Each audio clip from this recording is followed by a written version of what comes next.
Hi friends, 1/2 kilo நண்டு மசாலா எப்படி செய்யலான்னு பார்க்கலாம். ஸோ மசாலாவுக்கு நான் வந்து மீடியம் சைஸில் இருக்க 2 பெரிய வெங்காயமும் ஒரு தக்காளியும் எடுத்து பொடியாக நறுக்கிக்கிறேன்.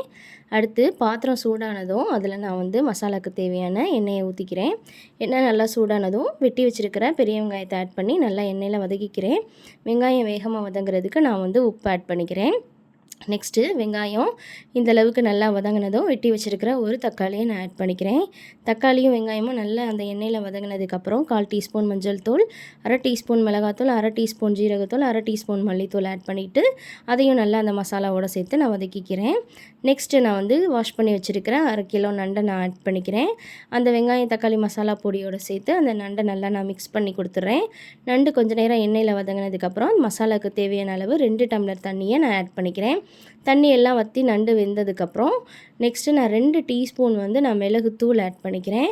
இப்போ வந்து மறுபடியும் நல்லா ஃபைனலாக ஒரு தடவை மிக்ஸ் பண்ணி விட்ருவோம் அந்த மிளகுத்தூளை. ஸோ இப்போ வந்து நண்டு ரெடி ஆயிடுச்சு. ஸ்டவ் ஆஃப் பண்ணிவிட்டு இந்த நண்டை ஒரு பவுலுக்கு நம்ம ட்ரான்ஸ்ஃபர் பண்ணிடலாம். ஸோ இதை நம்ம டேஸ்ட் பண்ணி பார்க்கும்போது ரொம்ப சூப்பராக இருந்துச்சு. நீங்களும் ட்ரை பண்ணுங்கள். பாய்.